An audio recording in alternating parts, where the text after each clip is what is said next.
In part 8, I proposed that the woman clothed with the sun in Revelation 12:1 represents the new covenant promise of God corresponding to Jerusalem above, while Babylon in Revelation 17 denotes the old covenant law of God, corresponding to the present Jerusalem here on earth.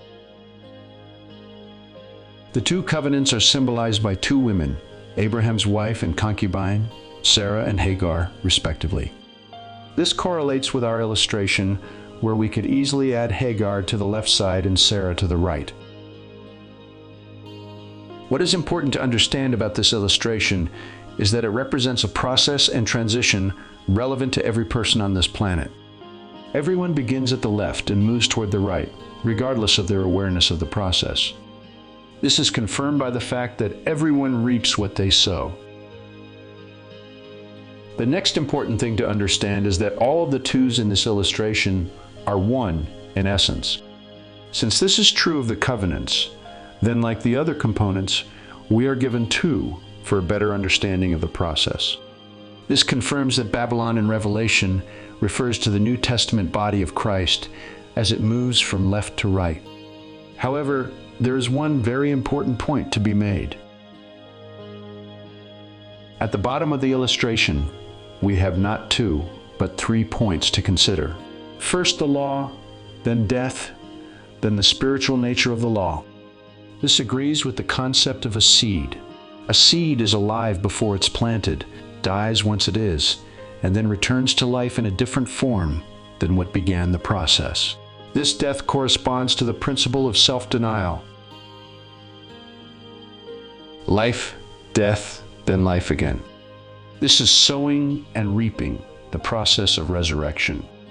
We begin as living souls, then pass through death to hopefully arrive at life again.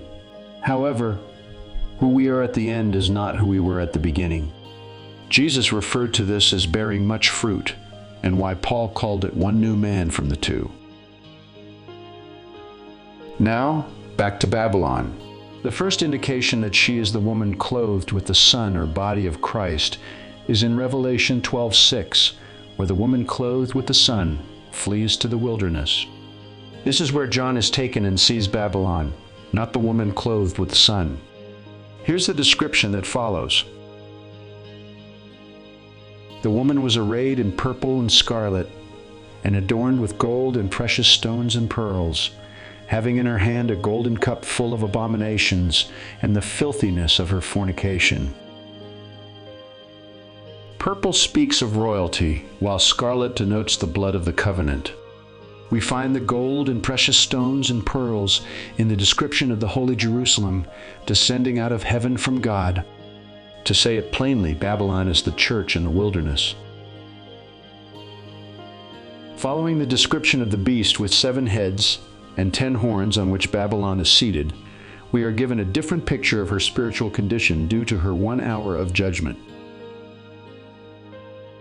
And saying, "Alas, alas, that great city that was clothed in fine linen, purple and scarlet, and adorned with gold and precious stones and pearls.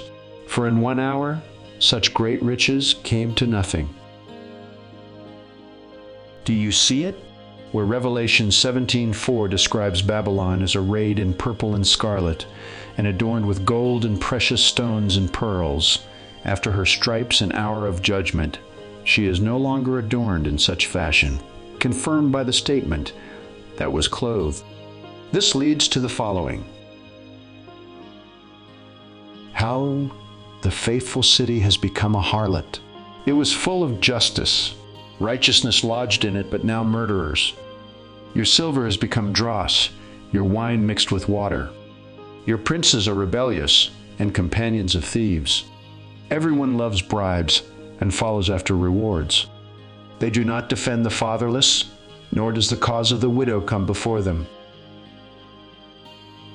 Our word, alas, this is rendered as woe elsewhere in Revelation, found 26 times. Stephen Jones states 26 is the number signifying the power of salvation.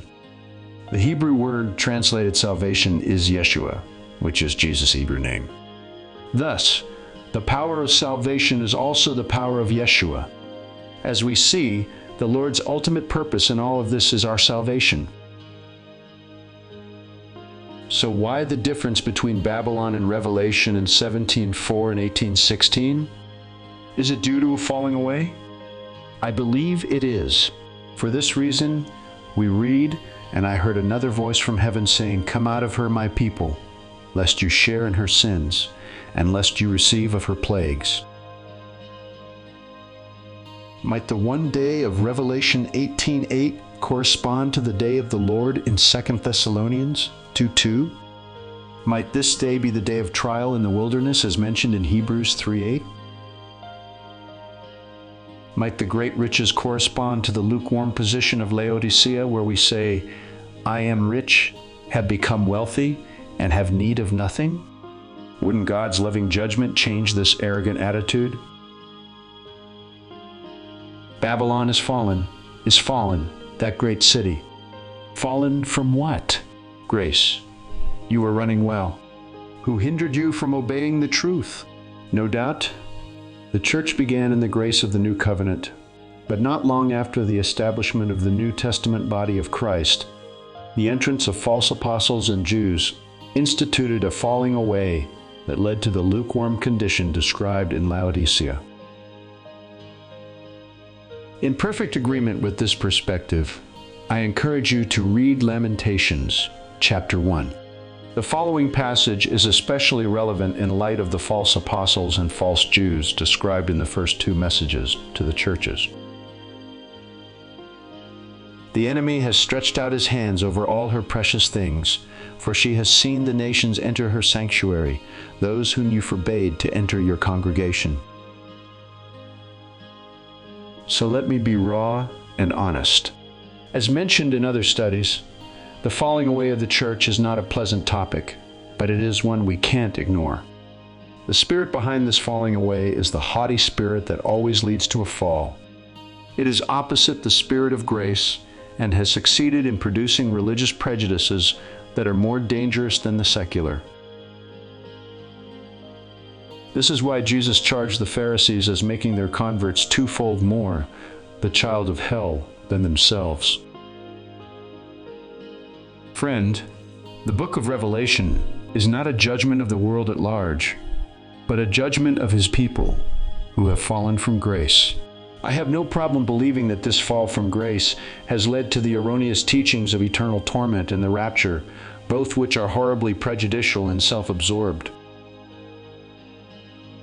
The elements of special and deserving need to be purged from our midst, for what do any of us possess that has not been given through the loving grace of the Father and Son? God is not vindicating our religious positions.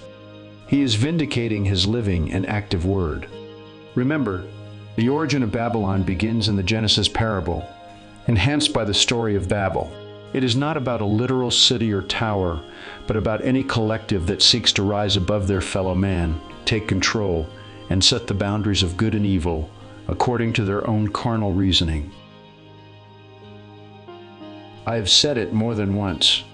The most prominent characteristic of pride is the spirit of accusation. This was the sin of the Pharisees who weaponized the law to accuse others, yet were far guiltier than those they accused. That's it for this study, so be sure to join me in the next as we consider the idea of the wilderness and its connection with Babylon.